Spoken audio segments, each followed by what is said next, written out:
The corporations have not yet won. Community still exists in small tucked-away areas not often talked about. Artists and businesses beginning to thrive in places thought to be defeated. Dave, I like to call him David Francis. And I, Tom Maslowski, are here to give you a glimpse of what's going down in downtown J-Town. We're going to be interviewing all of our favorite musicians, Artists and business owners that give every ounce of themselves into what they do.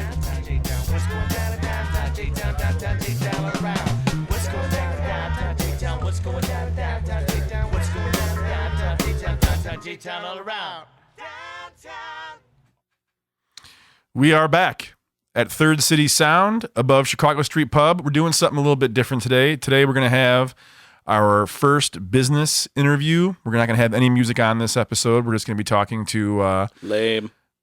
The lame Bill Aldridge. He called it. I didn't say it. He said it first. No, I was saying not having any music is lame. It is kind of lame. But I mean, we had that great introductory song. Yeah, who all is on that? Because if for first time listeners, one being me. Yeah. who I can hear John and Alex, I think, on there. Okay, so John Condren. I'm sure you're playing bass. Yeah. Yeah, okay, so Don Nudie is playing drums. Okay. I am playing bass. Alex Hoffer and John Condren are doing all the vocals. Kevin Krause is playing some keys in the background. Right. And then there is a multitude of people on the introduction. Yeah, I heard most of them. Kathy Trisna, I heard. Yep. Alex Hoffer's on there. Who else is in there? Will Cooper, Jeff Bella. Oh, yeah, I heard Bella. Nick Domberg. Yep. We're going to leave people out there going to get pissed. I know. Well, me and Dave are on there a little bit. Then there's Will Cooper, Jeff Bella, Alex Hoffer, Kathy Trisna, That's Nick good. Domberg. I don't care about No, that's it. That's it. I think Those that's are it. I hope that's it, and I apologize. That's if it. anybody's not. But we were hoping actually to change that out. Maybe, I don't know. We want to have a second season, quote unquote, when all the full bands come back up after all the solo artists. So we might change up. You know, we have one speech and we had everyone read the entire speech, and then Dave and I just went through and picked out the best line from each. Who wrote the speech? I did. Oh. Yeah. I wrote the song, wrote the speech. Very nice. Dave wouldn't help me with any work, so I had to kind of do it myself. The, Dave does everything else, so I had to do but that. really, I like to. there's only like 3 words in the song. There's only 3 words. Or Well, What's 5. going down in downtown J-Town? That's this song 6. is just 6 words. words long. It's a 7. Weird Al song. there we go. 8. Could be a pop song. But yeah, you know, we've been getting a lot of requests from people like, hey, you know, everything's talking about businesses and all these different things, and all we've talked about so far is music. Which none of us make money at. No. But we were just thinking, you know, starting with the music, that's how I found out about this whole area, was because of music. So I thought it'd be good to just start off talking about that stuff. And that's what I know the best. It's easiest to do, I think, with just having, you know, audio shows. We don't really have access to anyone to do video for us or anything like that. Right. But so now it's time to do the first business episode. And since, you know, like I say, you're running this whole show, this is your facility that you let us use every week. So we thought you should be on first, Mr. Well, Bill. thank you guys. Thanks. I'm glad to be here. Yeah, I'm glad that you're here too. Now, I guess Don't lie to me. Dave is walking on eggshells. I've never seen him so on time or so ready to go ever in my life when the boss is in shop. Oh, I'm glad we don't have video right now. 'Cause I just got some death stares right Boss now. implies that I pay him. Right, exactly. We have a great thing worked out here. How did you inherit this place? Because we've heard all kinds of stories from Kevin Wright and Brent James and John Condren about, you know, all the different things that had happened up here. And There's a lot of stuff that's happened up here. yeah. So how did it first get handed over to you? Well, okay, we can work backwards. It got handed over to me by my buddy Dave Lill, who used to have this space for a couple of years, I think. Why are you pointing at me? You just got to adjust that mic a little bit. You want me to get right in the mic right there? You think I don't know he's a mic? I'm getting over a thing. You'll notice there will be one thing that I never tell Bill to do, and it's where to place a microphone or how to mix a song. I'll never do that again. Anyway, Dave had it for a couple of years. Dave's a brilliant engineer. Dave Lill, not Dave Francis. Yeah, I hear the same sentiment from a lot of people, actually. I'm just gonna break your balls the whole time. I Right? was has to be planning that on way. this. Like, I wore my steel fucking chastity belt so you don't actually break my balls. You're if you wearing a try. chastity You're gonna break belt? my toe. Yeah. So Dave Lill had this space for a couple years, and Dave's a brilliant engineer. He did a lot of John Condren's records. And he got busy. He got a girlfriend. He was living in the city, and he couldn't make it out here as often as he wanted. And he asked me if I wanted to take it over, and I was like, hell yeah, because I was doing this shit in my living room, and that stuff sucks because you can't leave it set up all the time. Right. No. So you take 2-3 hours to set up. By the time you're set up, you don't want to record anymore, and You just want to so break it was it all a back vicious cycle. Just throw it away. Right. So he offered it to me, and I said, hell yeah. And we had a couple bands that were practicing up here, helping cover the rent and stuff. And it was kind of a no-brainer. down. Yeah, this is a really cool place to just kind of get handed over to you. I'm sure, obviously the rent, I'm sure, isn't cheap, but it's great to be able to have it and use it. Yeah. And also, you guys are having a lot of shows up here and stuff. I know we're going to be missing the one coming up here on Friday. It but should happen between now and when this episode airs. Yeah. So now, how often do you guys have shows up here? Is it a random thing? It's kind of random. It's roughly once a quarter, maybe every couple months. We shy away from the summer a little bit because it's hot as balls up here, Yeah, it gets pretty warm. as it's pretty hot up here right now because we had to kill the little AC that we have. Yeah, which we probably shouldn't talk about. It's probably not exactly safe to have that plugged in that way. Yeah, it's fine. Well, if you don't It's been say fine. that, I mean, it is very It's an professional. actual circuit. I mean, I wired it. It's Yeah, nothing yeah, bad it's, has it's ever not like happened. I wired it. Or me. So this is. You I gotta said, stay "Psst, hydrated. You gotta I keep love the you." voice liquidy. Yeah, you should I work know. on a Lagunitas sponsorship up here because I a love lot of Lagunitas gets drank up here. I'm That and also half drinking acre, right? Lagunitas. I can't help it. what were we talking about? Nothing. We were talking about absolutely nothing. Isn't that the best idea for a show? Wait a minute. Yeah, that was already done. Yeah, I was quoting somebody else. So we're talking about the shows up here, and then, Oh yeah, the shows. Yeah, we have them. Maybe a half dozen a year, and we try to get. Ideally, we get. I mean, we play Vaudevillains. My band Vaudevileins. We should probably mention that. Mhm. We typically always play, and then we like to have an out of town band, and then one or two more locals, and just always try to support the local scene as well as independent music from around the Midwest. Yeah. Or farther, if we've had our friends Tutley from Philly up here twice. I was Yeah. gonna say they were great. I was gonna bring them up. And it's cool because they've actually, established a relationship with a band that far out of town. Yeah, then we would go to Philly and they hook us up with shows and lodging and studio time and I was gonna say, they practice space. We wrote our last song in Philadelphia at one of our other friends out there. A couple of the guys in Tutley have another band called Lightning. So hard to say. So it's Lightning and then another ing. So it's Lightning. Lightning. That's the best thing ever. And they're awesome. They let us use their practice space when we wrote a song, and then we recorded it the next morning, which is like unheard of. So like about 18 hours from birth to tape. Tracking. And did that one get released on Magicians? No, that was after we released it digitally. Ironically, we released it digitally on Record Store Day, Oh, and Just it's called Keeping the scene alive. it's called When Will Then Be Now? excellent. Ellipses soon. Which, for the astute listener, is a reference to Spaceballs Yes, when they're watching Spaceballs the Oh, movie. Jesus. yes. Because I know I've caught a lot of movie references and a lot of Jeff's stuff, Yeah, especially the Vaudevillain stuff, yeah. even before he put the band together. Well, the first record, Yeah. every title is from Butch Cassidy and the Sundance Kid. That's right. Oh wow, really? Yeah, every song title. I never saw that movie. I'm sorry. It's okay. But is the Vaudevillains, maybe that's a question for Jeff, but is the Vaudevillains itself a movie reference? I don't believe so. Yeah. No, he just kind of had it kicking around his head. You guys are gonna have him on at some point, so he'll tell you. But Yeah, we'll ask him about all that. Maybe tomorrow. yeah, he'll be here tomorrow. Yeah. That's why I told him that we were kicking around the idea of trying to get him on tomorrow. But that's a conversation for off the air. Do you we guys got- want to hear how we plan this stuff out? We got like 30 minutes to fill. I think we can talk about whatever. So yeah, Spaceballs is a great movie. And we're not going to talk about Bill or the studio at all. Now we're just going to quote some movies. We already have. He got the studio from Dave Lill. Let's move on. Yeah. Because So I'm avoiding him making fun of me because the more we talk about Did Condren tell you? Did John Condren tell you how the story of how it got started?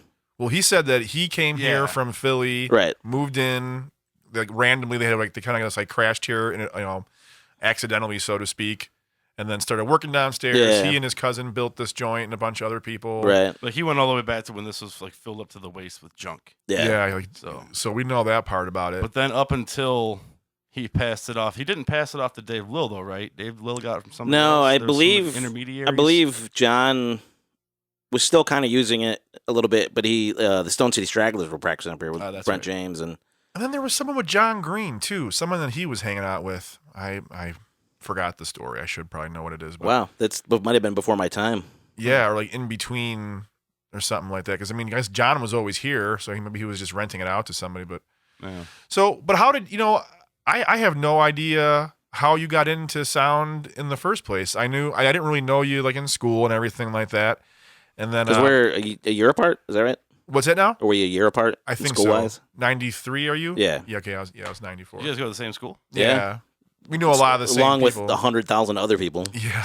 There's 4,000 kids in our school. I think my graduating class was 750, so that's Good God. probably more than your whole high school, right, That's Dave? almost twice my high school. Yeah. I was 99 in my graduating class. Yeah, we had 932 people. I'm gonna whip out my nerd dick. I was 27th out of 750.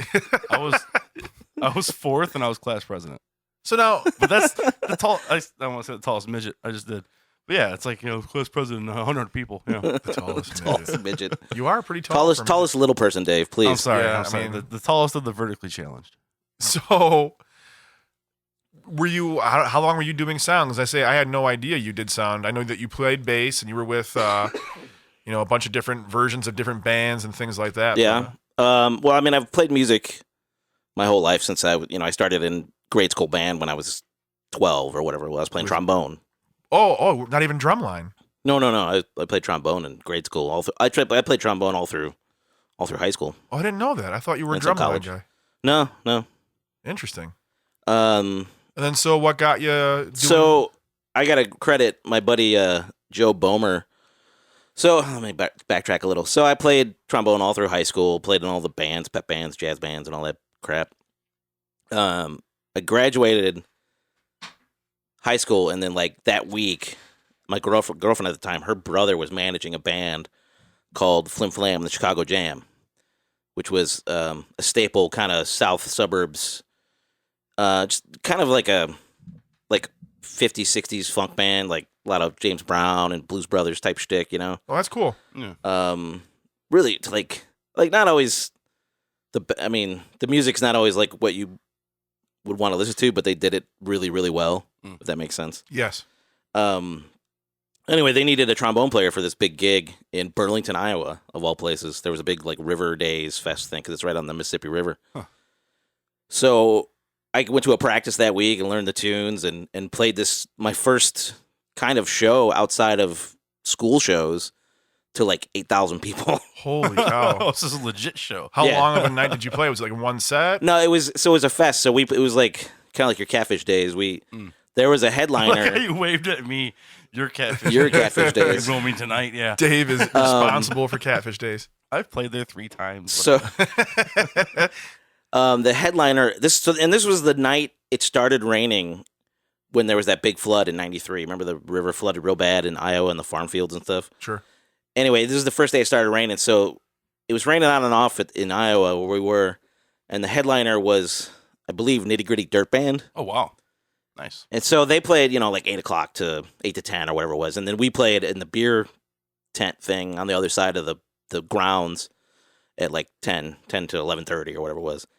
And I just thought it was the shit. It was Yeah. a bunch of drunk Iowans just whooping and hollering, and I fucking loved it.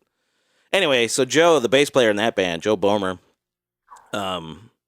he went to Columbia for sound engineering and all this stuff, and he's a great bass player too. So I kind of picked up. I mean, I'd been dabbling in bass since junior high, but I learned a lot from him and I learned a lot from him in doing sound. He taught me to do all the sound equipment that we had with Flim Flam, and we had a big setup. We had triamped stacks and like all these things, and so I learned a lot. And he started dabbling in recording then too, because he had a little Porta studio, Tascam, little 4-track Yes. Porta studio. So he kind of taught me the real rudimentary basics of recording, and I just kind of I just took to it like whatever cliche you want to put in there. So something to something. Like something to water, I think how it goes. I don't Like know. fish to water. There right? you go. So then, how did you get involved?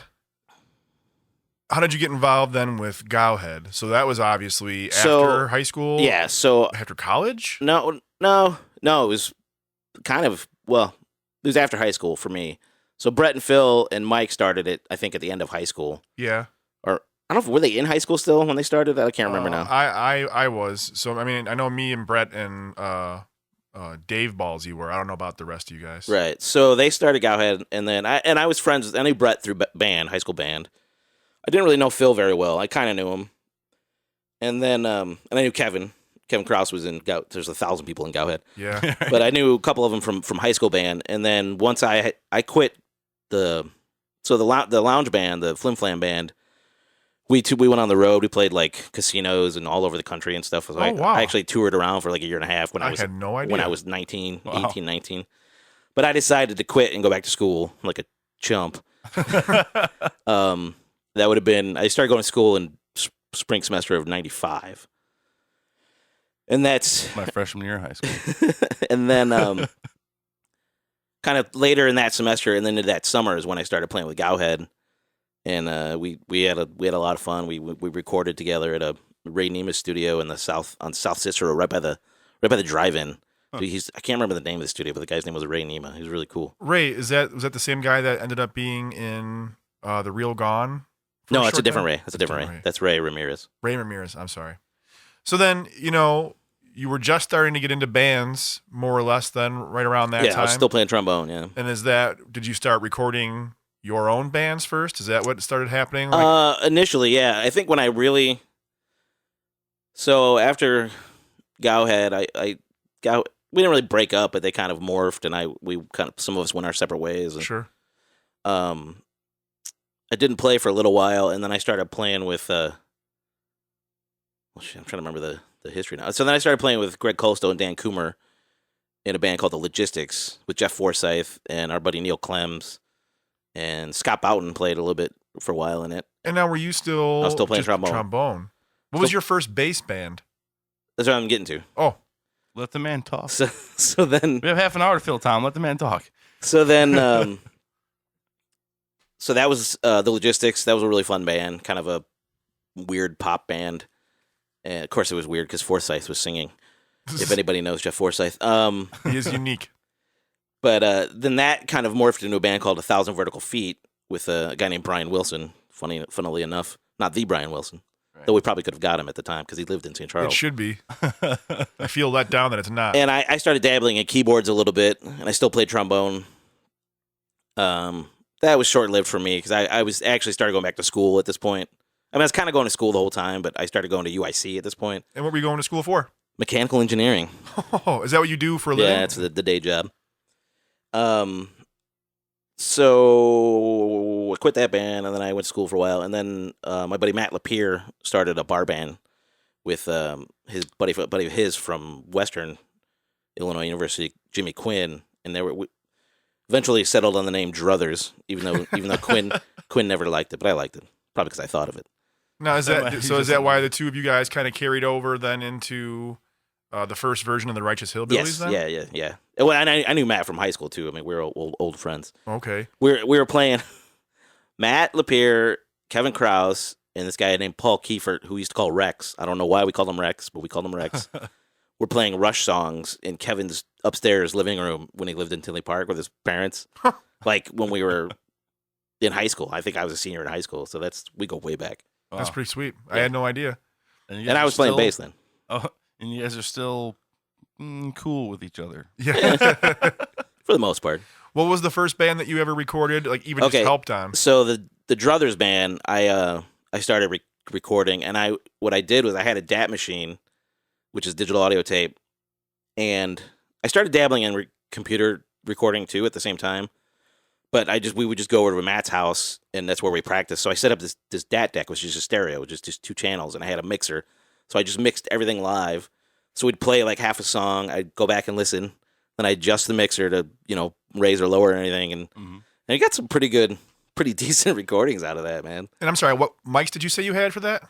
Microphones? Yeah. I think I had a 57, I might have borrowed a mic from Phil Lazari. Sure. A 57. No, Yeah. it was a Rode NT1, I think. Oh, that's not bad, Mike. I think that's what it was. I might have had a kick mic by then too. I can't remember, man. That's a long time ago. How long ago? It was 2001, two maybe. And then so from there, I know you were helping Dave Lill, and actually Dave Lill was the first person to get me a gig at Chicago Street Pub downstairs. Really? Yeah, I was up here seeing somebody play, and I was talking to Dave about recording this jazz project that I was in, and we hadn't practiced a lot, so I was going to ask if we could, how much it would cost to like rehearse, and then he's like, "Listen, why don't you come by on a Monday night? We'll go here to the pub. It'll be empty. You guys can play. I'll record the whole thing, and you could just take whatever songs that you like for $50." Yeah. That sounds like Dave. Okay. You did it up here or you did it downstairs? I was downstairs. So you played like a live show and he recorded it? Yeah. And there was no, I mean, we didn't ask anybody, I guess. I mean, I'm assuming that Dave cleared it with people first. But guerrilla recording. Yeah, that was the first night I met, the infamous Chicago Street Pub bartender, Ben Berkey. Wow. What year was this? Oh, man. 2000. Been here that long?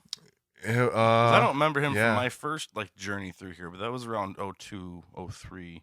Well, he might not have been here then. I think he was. He's probably 05. Yeah. I would guess. Because he was working as he was doing something at the courthouse. Anyhow, so that was the first night I met Ben Berkey, and he was like, "Hey, I wouldn't mind if you guys came back every week and did that. That'd be cool." Because I think he was, just trying to get his night going and stuff too. Yeah.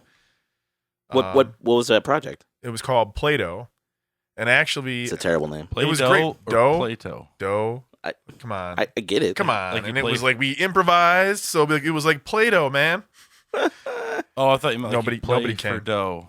Well, we did. We didn't play for dough, actually. Did you get any drinks at least? Ben was actually really cool, and gave us a few bucks here and there, and gave us like a couple of drinks and a couple like appetizers and things. And we didn't even really ask anybody if we could be here. You know what I mean? Yeah. Like I think he was just letting us. I don't think Triz even knew for a long time. Who is it? Who else was playing in that? This guy Alex Derry. He's a Russian drummer. Oh, you guys go that far back. Yeah. Russian drummer. Well, There's a lot of jokes to be made there. I know. He's a really great drummer. He's actually been up here a couple of times doing different stuff with us, like movie soundtracks and nice. different things. I think he's actually playing with Greg Toombs a little bit right now. I'm sorry. Well, that's on the air, buddy. That's got to stay in. Yeah, so it was the three of us and this guy, Al. And I wasn't very good at what I was doing. I think I really got on Al's nerves a lot. And Al. I forget his last name, man. What did he play? He was a guitarist. Oh, okay. He was good. You got 3-piece? Yeah, it was just a little 3-piece. We were just kind of messing around, and I would always mess up like changes and things like that. I was learning.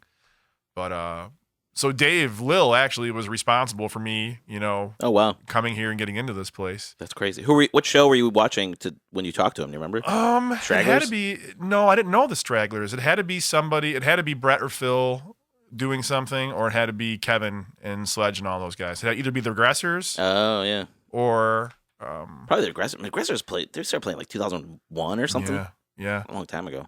Yeah, and their story, which we'll probably hear later, was because their good friend, who is the cook, Mickey, started cooking, and he has his own wing sauce, which is ridiculously good. It's Tuesday night right now, as a matter of fact, and it is wing night, and it is the best homemade sauce. Dude, it's buffalo sauce like you can't get anywhere else. It's really spicy. I'm not a wing guy.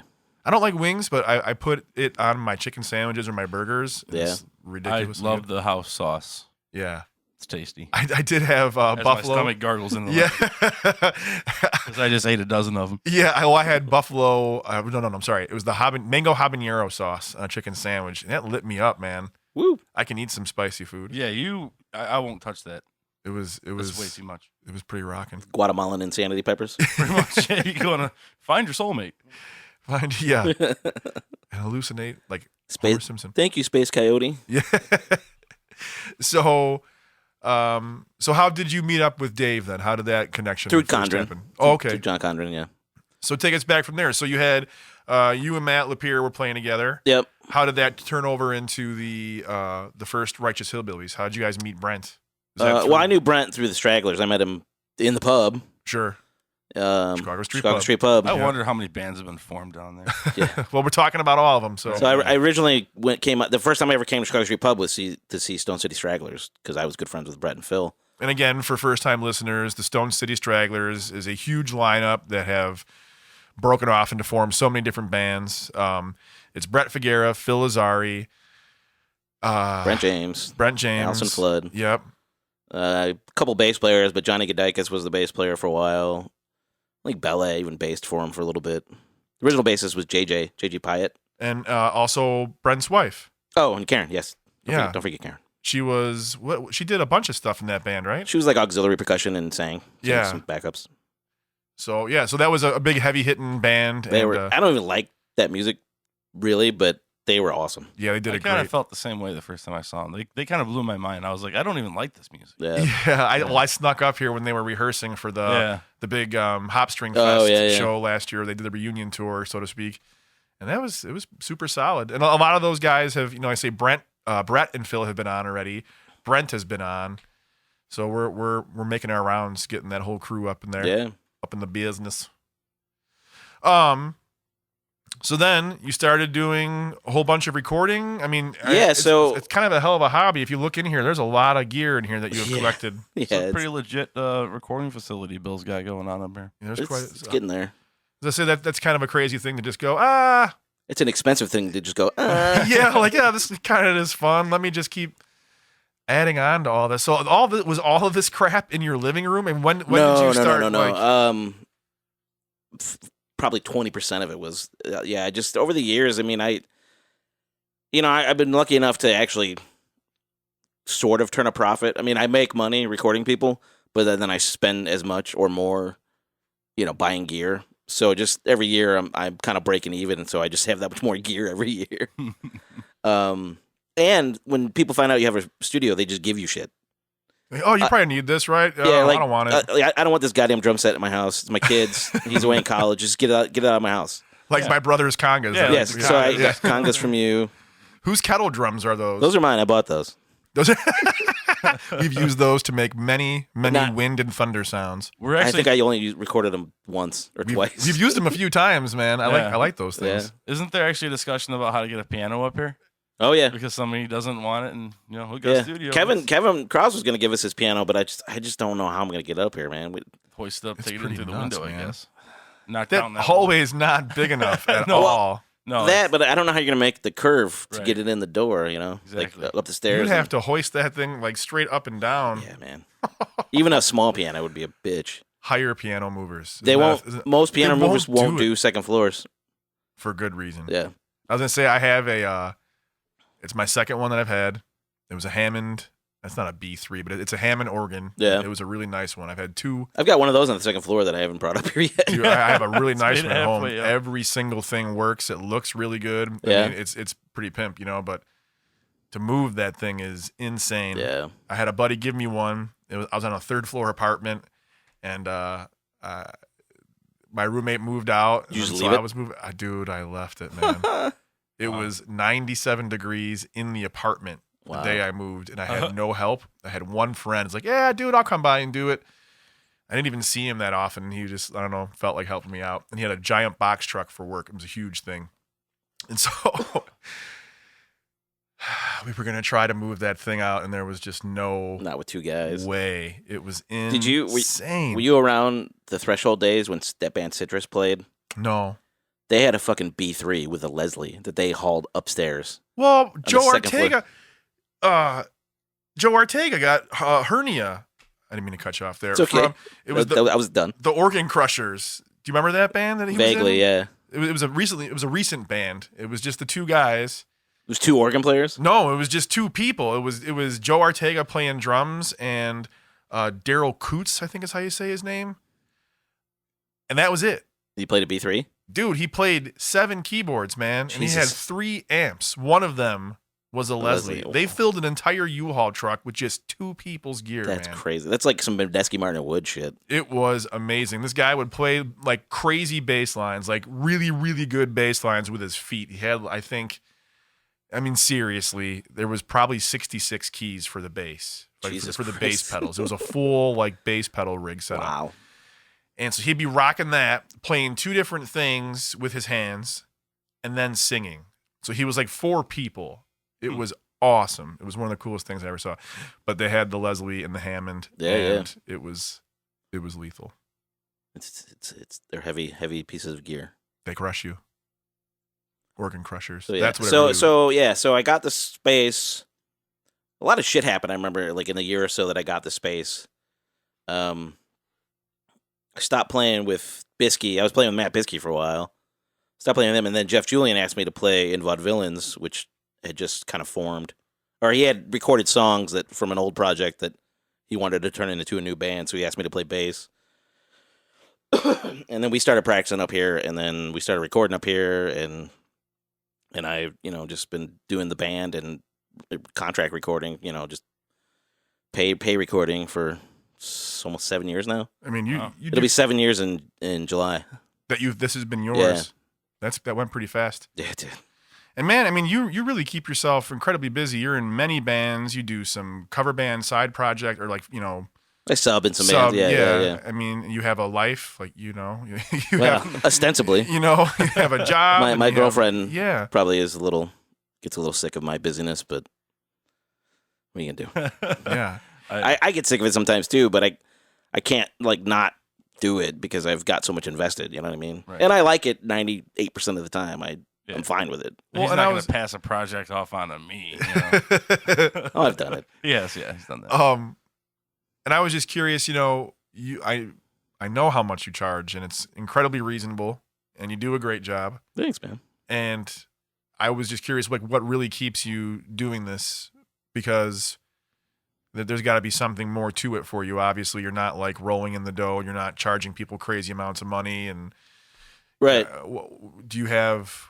Well, what's like the defining thing for you? Like, what really drives it home? I mean, you want to say hardware, man? That Grammy. Yeah. I mean, the base level of music for me is music is fun. Music is one of those things where you can have the shittiest day. You had a shitty day at work. Other shit's going wrong in your life, and you get to band practice, and you don't even want to fucking be there. And then you play like half the song, and you feel better. Yeah, right. And by the time you're done, you feel pretty good again. So just music. I mean, and even recording. Like I've done a pretty good job of compartmentalizing. Like, I get a lot of genres up here that I don't particularly care for, but I can separate. I can do as good a job as I can.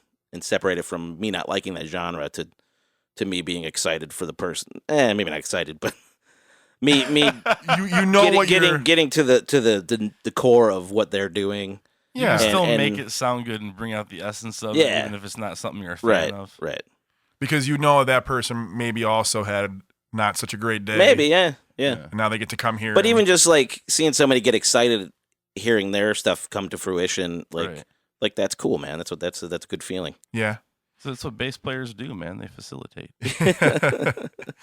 And I mean, and we really are grateful for it. I mean, I know I'm a broken record on this, but that's why Dave and I wanted to do this show, is because there's so many people doing so many really good things and working incredibly hard at it for really no other reward than just what they're getting like interpersonally. Right. Like, for the in itself is the reward. Yeah, and I think what we do has a lot of value, and I think people would enjoy it too. So I mean, if it wasn't for you doing what you do, I mean, there's so many albums that have been recorded up here, and we get to do this podcast up here. There's been all those great shows. There's been a lot of great shows up here. I've been some really good shows up here. Yeah, I mean, it sounds great up here. You get to record it. I mean, obviously it's a studio, so like some of the show gets recorded if there's good moments.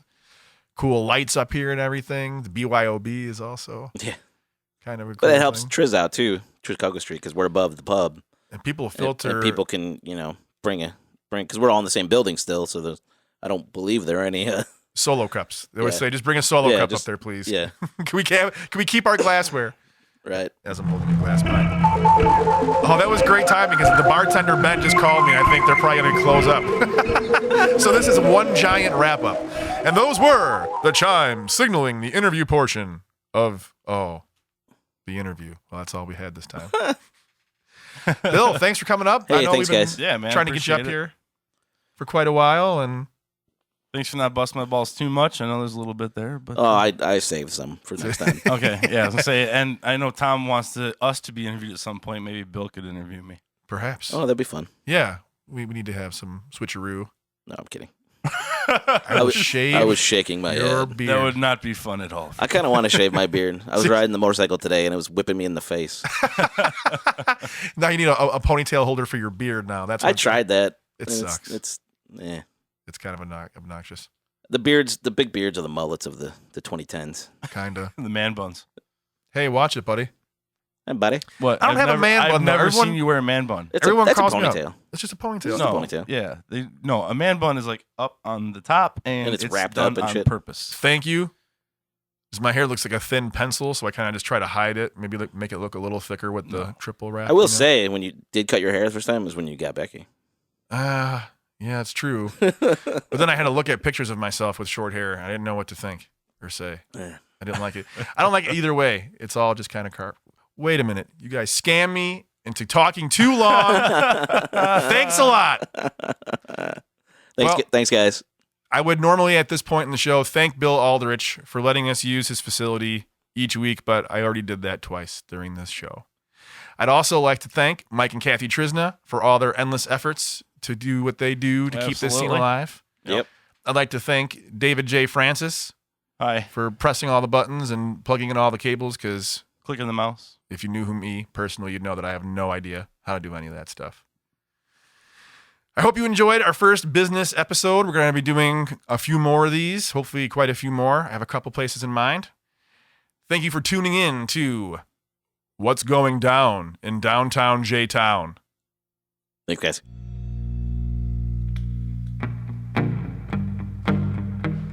Can we talk over the outro?